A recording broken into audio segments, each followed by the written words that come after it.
نحمدہ و نصلی علی رسول الکریم بسم اللہ الرحمن الرحیم رب اشرح لی صدری ویسر لی امری واحلل عقدۃ من لسانی یفقہوا قولی صدق اللہ العظیم۔ معزز خواتین و حضرات، گزشتہ 2 سال سے پاکستان کی پوری قوم جس کرب اور جس اذیت کا شکار ہے اور ہر روز وہ ایک نئے المیے سے گزرتی ہے، اس کے حوالے سے بہت سے لوگ گفتگو کرتے ہیں، لیکن آج میں اس سارے قضیے کو اور اس سارے مارکے کو ایک اور حوالے سے بیان کرنا چاہوں گا۔ میرا گزشتہ 2 سال پہلے سے جب عمران خان کو رجیم چینج آپریشن کے ذریعے نکالا گیا تھا،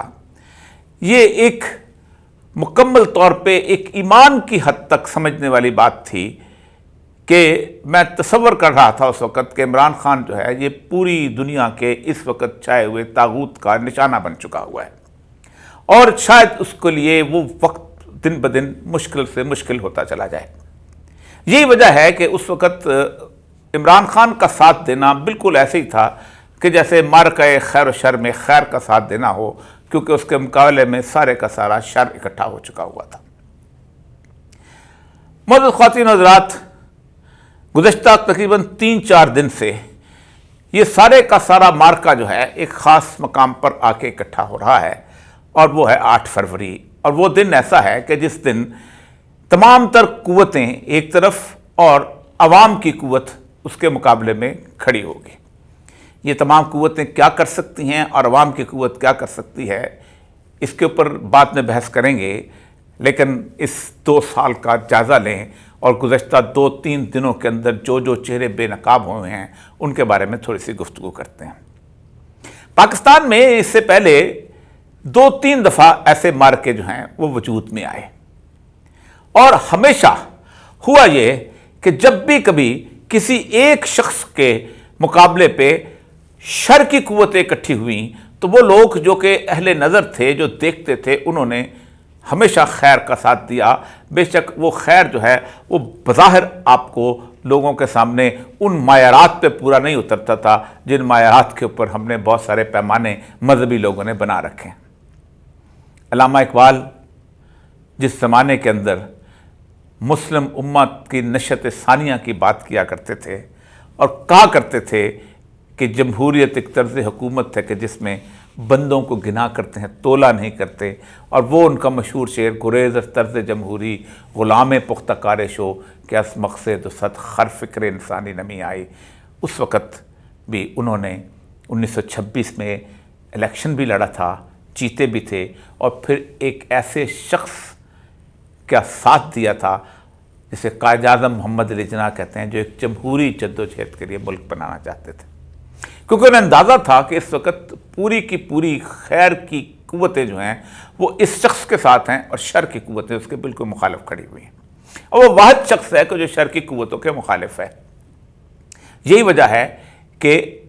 علی بخش کہتے ہیں کہ علامہ اقبال نے زندگی بھر اپنی جو جانے والا سوٹ ہوتا تھا عدالت میں، اس کو کبھی استری نہیں کروایا تھا۔ جب قائد اعظم آئے تھے تو ان کو انہوں نے استری کروایا تھا، اور قائد اعظم کے حوالے سے جو ان کی جذبات ہیں، جیسے ان کو لے کے آئے تھے، سمجھتے تھے کہ شر کی جتنی قوتوں میں اس وقت مقابلے پہ صرف ایک ہی شخصیت ہے۔ لیکن اس وقت بے شمار لوگوں کو اللہ تعالیٰ نے یہ توفیق ہی نہیں دی تھی کہ وہ خیر کے ساتھ کھڑے ہو سکتے۔ ان کو قائد اعظم کا ویسا ہی کریکٹر اسیسینیشن، کردار کشی ہوتی تھی جیسی آج یا بار بار بعد میں بھی ہوتی رہی ہے۔ حیران ہوں گے، بہت مماثلت ہے، اور میں نے کئی دفعہ اس کا ذکر کیا ہے کہ ایک ایسا شخص ہے کہ جو اپنے دوست کے گھر جاتا ہے اور اس کی بیٹی کے ساتھ شادی کر لیتا ہے، اس کا کوئی کردار ہے۔ آج بھی ایسی باتیں آپ سننے ملتی ہیں۔ یہ شخص کتے پالتا ہے جس کے نچ ہوتے ہیں، 6 فٹ کے قد پہ اسلام نافذ نہیں کرتا، اس کی بیٹی نے پارسی سے شادی کر لی ہے، لیکن تاریخ اپنا فیصلہ کر دیتی ہے، اور ان سارے کے سارے لوگوں کو جنہوں نے منافقت کا لبادہ اوڑھا ہوتا ہے، تاریخ کے کوڑے دان میں پھینک دیتی ہے۔ اس کے بعد دوسری دفعہ محترمہ فاطمہ جناح کے وقت میں یہ مارکا جو ہے دوبارہ کھڑا ہوا، اس لیے کہ پاکستان کو ایک امریکی جھولی میں گرا دیا گیا تھا، اور ایوب خان اس کا ایک سمبولک ایکسپریشن تھا، اگرچہ کہ دوسری طرف بھی کوئی ایسے اس طرح کے لوگ نہیں تھے کہ جن کے بارے میں کہا جا سکے کہ وہ مکمل طور پر امریکہ مخالف ہوں یا جان بوجھ کے مخالفت کر رہے ہوں، لیکن اس کے باوجود بھی پاکستان کے اندر، کیونکہ ایوب خان ایک مکمل طور پہ سیکولر راستے پہ ملک کو ڈال رہا تھا، پاکستان کے اندر جن قوتوں نے فاطمہ جناح کا ساتھ دیا ہے، ان میں سے آپ حیران ہوں گے کہ ایسے ایسے لوگ تھے کہ جن کے بارے میں آج جن کی پارٹیاں اور تنظیمیں آج اس کا تصور بھی نہیں کر سکتی کہ اس وقت انہوں نے کیسے کر لیا تھا۔ مولانا سید ابوالعلا مودودی، عنایت اللہ صاحب ایک واقعہ سنایا کرتے تھے، مشرق اخبار والے، کہ جب اعلان ہوا فاطمہ جناح کا تو مولانا کوثر نیازی جنہیں خرید لیا گیا تھا اس وقت ایوب خان کی طرف سے، وہ لاہور کے امیر ہوتے تھے، وہ تشریف لائے اور انہوں نے آ کے کہا کہ لاہور جو ہے جماعت اسلامی وہ قائد اعظم کی ایوب خان کی حمایت کرتی ہے۔ انہوں نے کہا انتظار کرو مولانا مودودی کا وہ بیان آ جائے، اور مولانا مودودی کا جب بیان آیا تو وہ یہ تھا کہ ہم جماعت اسلامی کے لوگ فاطمہ جناح کی حمایت کرتے ہیں، اور ہمیں سمجھ نہیں آتی کہ ایک طرف ایک مرد ہے جس میں کوئی خوبی نہیں، اور دوسری طرف ایک عورت ہے اور جس میں کوئی خامی نہیں۔ مولانا مفتی محمد شفیع جو کہ تقی عثمانی صاحب کے والد، انہوں نے فاطمہ جناح کا ساتھ دیا تھا، جبکہ بے شمار لوگوں کو فاطمہ جناح کا ساتھ دینا نصیب نہیں ہوا۔ ایوب خان جیت گیا، لیکن تاریخ کی غلاظت اسی کے کھاتے میں آئی، اور فاطمہ جناح کا نام آج بھی روشن ہے۔ کیسے کیسے لوگ تھے، میں نام نہیں لینا چاہتا، کہ جو اس وقت فاطمہ جناح کی کردار کشی کرتے تھے، اور اتنے گندے، جس میں ذوالفقار علی بھٹو سے لے کے، وہ تو ان کے پولنگ چیف پولنگ ایجنٹ بہت لوگ تھے۔ آج جو صورتحال ہے، اس صورتحال میں پاکستان کے طبقات کو ایک طرف دیکھ لیں جو کہ اس وقت چھائے ہوئے ہیں، اور وہ لوگ کچھ عام آدمی ہے، عام شہری ہے، اس کو دیکھ لیں۔ اللہ تبارک و تعالیٰ نے بالکل ویسے ہی انسانوں کے دل ایک شخص کی طرف پھیر دیے ہیں، کیونکہ وہ سمجھتا ہے کہ یہ شخص جو ہے اس وقت پورے کے پورے مغربی استعمار اور پورے کے پوری ویسٹرن ورلڈ کا نشانہ بنا ہوا ہے۔ میں 4-5 لوگوں کے درمیان میں نے زندگی گزاری ہے، اور 4 طبقات کے ساتھ میرا اٹھنا بیٹھنا ہے۔ پاکستان کی بیوروکریسی کے اندر میں نے 32 سال گزارے ہیں۔ پاکستان کی بیوروکریسی کو اللہ نے عقل، ہوش تو دی ہے، لیکن شاید حق کا ساتھ دینے کی کبھی توفیق عطا فرمائی، اس لیے کہ ان کے گناہ اتنے زیادہ ہیں اس ملک کے اندر کہ اللہ تبارک و تعالیٰ ان کو شاید کبھی بھی اس بات کی توفیق ہی نہیں دیتا کہ یہ حق کے ساتھ کھڑے ہوں۔ اس وقت پاکستان کی بیوروکریسی، خواہ وہ پولیس ہو، خواہ وہ ڈسٹرکٹ ایڈمنسٹریشن ہو، کوئی اور ہو، ساری کی ساری مکمل طور پہ سربسجود ہو چکی ہوئی ہے، اور وہ سب جانتے ہیں کہ غلط کر رہے ہیں۔ اللہ تبارک و تعالیٰ کی ایک صفت ہے کہ وہ ضمیر اس طرح یوں رکھتا ہے، ان کو سب کو، اس ڈپٹی کمشنر کو پتہ ہے وہ گند کر رہا ہے، اس ایس ایس پی کو پتہ ہے وہ گند کر رہا ہے، یہ غلاظت کر رہے ہیں، لیکن جانتے ہیں کہ یہ سب کچھ۔ دوسری صحافت، میں کل 3-4 دن سے تبصرے پڑھ سن رہا تھا، مجھے حیرت ہوتی ہے، قبر میں پاؤں لٹکائے ہوئے جو لوگ ہیں، وہ ان 3 کیسوں کا، نواز شریف کی اور زرداری کے کیسوں کا موازنہ کر رہے ہیں۔ یہ 3 کیس ہیں کیا؟ پہلا کیس سائفر کا کیس، میں قسم اٹھا کے کہتا ہوں اس رب کعبہ کی جس کے قبضے میں میری جان ہے، سائفر امریکہ کی دھمکی پاکستان کے اندر کسی بھی محب وطن شخص کے خلاف ہوتی تو وہ اسے اعزاز تمغے کے طور پہ لگا کے کہتا تھا کہ میں وہ شخص ہوں کہ جس کو تبدیل کرنے کے لیے دنیا کا سب سے بڑا طاغوت کھڑا ہو گیا تھا۔ یہ تو وہ انعام ہے کہ اللہ تعالیٰ صدیوں میں کسی کو دیا کرتا ہے۔ دوسرا کیس توشہ خانہ کا کیس، توشہ خانہ کے کیس کے بارے میں سب کو پتہ ہے کہ ایک ایسی چیز جو کہ ملکیت میں کسی کے تحفے میں چلی گئی ہو اس کو بیچا گیا ہے، اس کے اوپر جو سزا دی گئی اس کے اوپر اس کا مقابلہ کس سے کرایا جا رہا ہے؟ ایون فیلڈز کے ساتھ۔ اس کا مقابلہ کس سے کیا؟ سر محل کے ساتھ۔ اس کا مقابلہ، کیا پاکستان کے عوام جانتے نہیں ہیں کہ انہوں نے پٹواریوں سے لے کے، اور انہوں نے تحصیلداروں سے لے کے، اور انہوں نے ایس ایچ او سے لے کے کس کس کو رشوت نہیں دی اور کس کس سے پیسے دے کے نوکریاں نہیں لیں؟ وہ انہوں نے 30 سال نہیں گزارے ان لوگوں کے زیر سایہ، سب جانتے ہیں۔ اس لیے عوام بالکل مختلف کھڑے ہو گئے ہیں. لیکن پاکستان کا صحافی جو 25 لاکھ تنخواہ لیتا ہے، 35 لاکھ تنخواہ لیتا ہے، 50 لاکھ تنخواہ لیتا ہے، کارپوریٹ کلچر کا پھونپو ہے، مجھے سخت شرمندگی ہوتی ہے. بیوروکریسی کی شرمندگی اپنی جگہ تھی، وہ تو اللہ نے انہیں توفیق نہیں دی تھی، لیکن شاید صحافت میں بہت سارے لوگ موجود تھے ایک زمانے کے اندر جو نکل آیا کرتے تھے. لیکن گزشتہ 25 سال کے اندر اتنا بڑا سرمایہ جو ہے وہ اس پر جس سے کہتے ہیں لگا دیا گیا کہ اسے نکلنا بہت مشکل ہو گیا تھا. اس کے بعد پاکستان کی جوڈیشری نے جس طرح سرنڈر کیا، لوئر جوڈیشری سے لے کے اوپر تک، میں بڑی جوڈیشری کی میں کیا بات کروں، کیا انہیں خود پتا ہے کہ ہم فیصلہ کیا کر رہے ہیں، اور یہ کل بولیں گے. کل یہاں نہیں بولیں گے تو قیامت کے دن تشہد ارجلہم، تمہارے ہاتھ بولیں گے، اس وقت بولیں گے. پاکستان میں اگر کہیں تھوڑا سا وہ طبقہ جو سچی بات بتاؤں جس پہ مجھے تھوڑی سی فخر ہے، اور وہ ہے جو میرا شاعروں کا اور ادیبوں کا طبقہ ہے جن کے اندر یہ سینسٹیوٹی ہے. علماء، ہمارے علماء ہمیشہ سے اندر آن سائڈ آف دا کارنر کھڑے رہے. میں 50 سال ان کے ساتھ گزارے ہیں. آپ سوچیں کہ وہ لوگ جو کہ ایک زمانے میں جس وقت طالبان جو تھے وہ امریکہ سے لڑ رہے تھے، اس وقت بہت مشکل تھا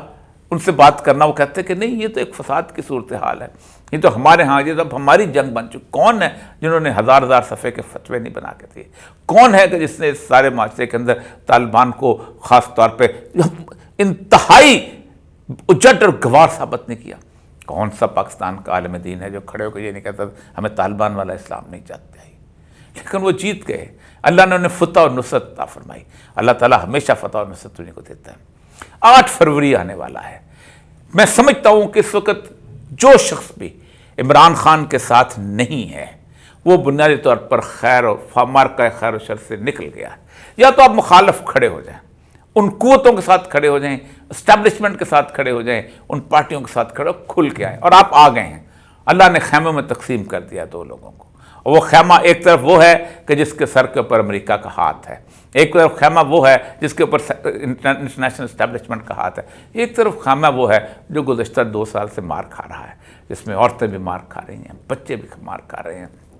عام آدمی بھی مار کھا رہا ہے. یہ ایک ایسا مارکا برپا ہونے والا ہے 8 فروری کو. مجھے معلوم ہے کہ ووٹ کی صورتحال میں بے شمار خدشات ہیں لوگوں کو، لیکن میں گزشتہ 32 سال کے تجربے اور اس کے ساتھ ساتھ اپنی 5 دفعہ کی ڈسٹرکٹ ریٹرننگ افسر کی اس تجربے کے ساتھ آپ کو بتاتا ہوں کہ پاکستان میں جتنے لوگ بھی دھاندلی کا ڈھونا روتے ہیں وہ بنیادی طور پر ایک سیاسی نعرہ ہوتا ہے. کسی کوئی اگر پبلک کی ایک سپورٹ موجود ہو تو کسی کے اندر اتنی بڑی ایبلٹی نہیں ہے کہ اس کو بدل کے رکھ دیں. آپ اگر حفاظت کریں گے اس دن، آپ اگر نکلیں گے، آپ اگر یہ دعویٰ لے کے نکلیں گے کہ میں نے آج اس سارے عرصے کا انتقام لینا ہے کہ جس عرصے کے اندر ہمیں رگیدا گیا، ہمیں روندا گیا، ہمیں تباہ و برباد کیا گیا، ہمیں ہمارا سکون چھینا گیا، ہمارا چین اور اطمینان لوٹا گیا. پاکستان کے اندر میں جس بندے سے ملتا ہوں، عام آدمی، غریب، مزدور، وہ روٹی کی بات نہیں کرتا، آٹے کی بات نہیں کرتا، چینی کھانے کی بات نہیں کرتا، وہ چین اور سکون کی بات کرتا. پوچھتا ہے یہ ہو کیا رہا ہے؟ کبھی زندگی کے اندر میں نے اپنی پوری زندگی کے اندر اس طرح کے باشعور لوگ نہیں دیکھے کہ یہ سوال نہ کریں کہ میرے گھر میں گیس نہیں آتی، یہ سوال نہ کریں کہ میرے گھر میں بجلی کا بل زیادہ ہے. بنیادی سوال یہ ہوتا ہے یہ ہو کیا رہا ہے اور عمران خان کے ساتھ کیا ہوگا. میں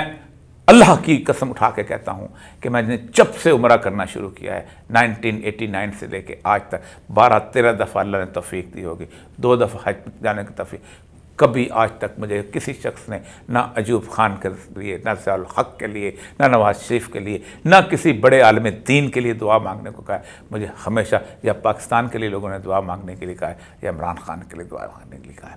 میں آج یہ بات اس لیے جذباتی طور پہ بغیر کسی وجہ، میں بغیر کسی اس معاملے میں جانا نہیں چاہتا، اس لیے میں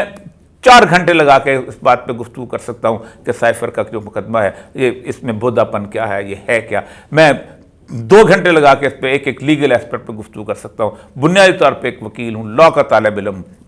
کہ میں نہیں جانا چاہتا، اس لیے کہ مجھے پتہ ہے کہ پاکستان کے 22 کروڑ عوام کی اکثریت کو اب بتانے کی ضرورت باقی نہیں رہ گئی کہ اس پاکستان کو لوٹا کس نے ہے، اس پاکستان کو برباد کس نے کیا ہے۔ ان کو معلوم ہے ان کو دشمن کون ہے، ان کو یہ بھی معلوم ہے کہ ریت کی بوریاں کون ہیں، ان کے پیچھے کون ہے، ان کو یہ بھی معلوم ہے کہ یہ پولیس والے کس کے اشارے پہ چلتے ہیں، ان کو یہ بھی معلوم ہے کہ بیوروکریسی کس کے اشارے پہ چلتی ہے، ان کو یہ بھی معلوم ہے کہ یہ سیاستدان کس دروازے سے نکلتے ہیں اور کس دروازے سے واپس آ جاتے ہیں، ان کو سب معلوم ہے۔ اس لیے مجھے بتانے کی ضرورت نہیں۔ ایک بات بتاؤں، پاکستان اپنی تاریخ کے سب سے اہم ترین معرکہ خیر و شر میں داخل ہو رہا ہے، اور یہ معرکہ خیر و شر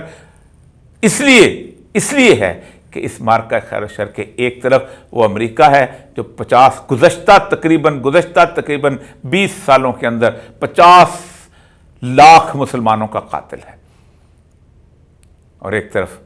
ایک نہتا انسان ہے۔ قیامت کے دن یہ سوال ضرور ہوگا کہ جو لوگ 50 لاکھ مسلمانوں کے قاتل کے سامنے جھک گئے تھے اور انہوں نے ایک شخص کو مجرم قرار دے دیا تھا، تم کل کہاں کھڑے تھے؟ وآخر دعوانا الحمدللہ رب العالمین۔